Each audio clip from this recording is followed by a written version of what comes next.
এবার রাশিয়ার সহযোগিতায় ভারতে উৎপাদিত হবে অত্যাধুনিক ম্যাঙ্গো। এই ম্যাঙ্গোর বদৌলতে ভারত ও রাশিয়ার দ্বিপক্ষীয় সম্পর্ক নাকি আরও শক্তিশালী হয়েছে। বিশ্লেষকদের দাবি, ভারতের সামরিক ও প্রতিরক্ষা ব্যবস্থার ক্ষেত্রেও নতুন এক মাত্রা যোগ করেছে এই ম্যাঙ্গো। তবে নয়াদিল্লির সামরিক বহরে যোগ হওয়া নতুন এই অস্ত্র বিরাট চিন্তায় ফেলে দিয়েছে দুই চিরবৈরী দেশ চীন ও পাকিস্তানকে। ভারতীয় মিডিয়ার খবর, আম হাতে চীন ও পাকিস্তানকে এবার নিঃশব্দে বার্তা দিবে ভারত। ম্যাঙ্গো কিন্তু কোনো ডিপ্লোমেসির নাম নয়। ভারতে তৈরি হচ্ছে এক নতুন ধরনের ম্যাঙ্গো, যা দেশটির শত্রুদের ঘুম হারাম করে দিবে। নয়াদিল্লির আমের এই স্বাদ এমনই যে চোখে দেখার দুর্ভাগ্য হলে পালাতে পথ পাবে না বেইজিং ও ইসলামাবাদ। এই ম্যাঙ্গোর পোশাকি নাম হলো mango armour piercing tank round, ছোট করে বলা হয় ম্যাঙ্গো রাউন্ড।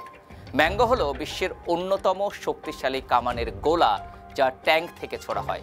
প্রতিপক্ষের ট্যাঙ্ক কিংবা ভারী সেনাযান তা যতই মজবুত আর শক্তিশালী হোক না কেন, ম্যাঙ্গো সোজা গিয়ে তার গায়ে আঘাত করবে, তারপর মাখনের মতো ট্যাঙ্কের বর্ম ভেদ করে ভিতরে শক্তিশালী বিস্ফোরণ ঘটাবে। শত্রুর ট্যাঙ্ক মুহূর্তে পরিণত হয়ে যাবে দলা পাকানো লোহায়। রাশিয়ার সরকারি মালিকানাধীন সামরিক সংস্থা রোস্টেক জানিয়েছে, শত্রুর ট্যাঙ্ক ধ্বংস করার জন্যই ভারতীয় ভীষ্ম ট্যাঙ্ক থেকে ছোড়ার কথা মাথায় রেখে এই গোলার ডিজাইন করা হয়েছে।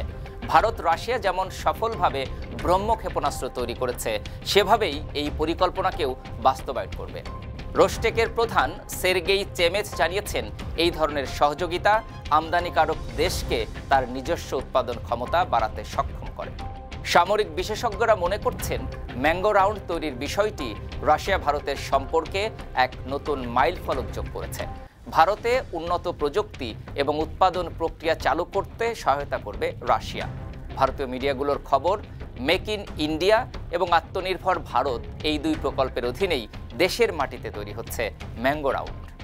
ভারতের সঙ্গে রাশিয়ার বন্ধুত্বের কথা কূটনৈতিক মহলের সকলেরই জানা। সম্প্রতি মস্কো সফর করেছেন ভারতের প্রধানমন্ত্রী নরেন্দ্র মোদী। ওই সফরে রুশ প্রেসিডেন্ট ভ্লাদিমির পুতিনের সঙ্গে ডিনারে দুই নেতার মধ্যে একাধিক বিষয় নিয়ে আলোচনা হয়। মোদির এই সফরের আগেই ভারতকে ম্যাঙ্গো রাউন্ড উপহার দেওয়ার কথা জানিয়ে দেয় রাশিয়া। সামরিক বিশেষজ্ঞরা মনে করছেন, ম্যাঙ্গো রাউন্ড তৈরির বিষয়টি রাশিয়া ভারতের সম্পর্কে এক নতুন মাইলফলক যোগ করেছে।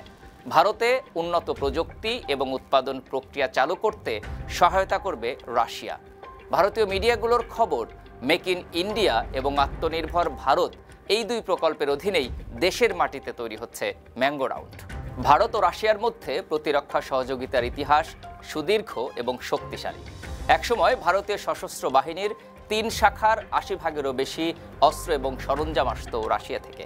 পরবর্তী সময়ে আমেরিকা থেকে বিমান C-17 গ্লোব মাস্টার এবং C-130J সুপার হারকিউলিস কেনা হয়েছে। এসেছে M777 হাইজার কামান। তারপরও ভারতে অস্ত্র সরবরাহের নিরিখে ওয়াশিংটনের তুলনায় মস্কোর পাল্লা অনেকটাই ভারী। ম্যাঙ্গো রাউন্ডের মাধ্যমে ভারত রাশিয়ার সামরিক সম্পর্ক আরও এক ধাপ এগিয়ে গেল। সম্প্রতি রাশিয়া থেকে ভারতে এসে পৌঁছেছে স্বল্প পাল্লার বিমান বিধ্বংসী ক্ষেপণাস্ত্র ব্যবস্থা ইগলা-S। গত বছরের শেষের দিকে রাশিয়ার সঙ্গে নতুন অস্ত্র চুক্তি করেছিল ভারত। এখন ম্যাঙ্গো রাউন্ড প্রজেক্ট বাস্তবায়নে ব্যস্ত পুতিন প্রশাসন। এরই মধ্যে প্রয়োজনীয় সরঞ্জাম পাঠিয়েছে রাশিয়ান সংস্থা রোস্টেক। ভারতে কারখানাও তৈরি হয়ে গিয়েছে, সেখানে এই গোলা তৈরির কারিগরদের প্রশিক্ষণও দিয়েছে রাশিয়া। ভারতের এই নতুন অস্ত্রে ভয় পাবে পাকিস্তান ও চীন, এমনটাই বলছেন বিশ্লেষকদের অনেকে। গত কয়েক বছরে একাধিকবার বেইজিংয়ের বিরুদ্ধে সীমান্তে আগ্রাসন এবং ভারতের এলাকা দখলের অভিযোগ উঠেছে। ভারতীয় সেনাদের নজরদারির কারণে সীমান্ত পেরিয়ে অগ্রসর হতে পারে না চীনা সেনারা। তবে ফের চীন ও ভারত যুদ্ধ হলে ম্যাঙ্গো রাউন্ড ভারতের পক্ষে খুবই কার্যকরী ভূমিকা রাখতে পারবে বলে মনে করছেন অনেকে।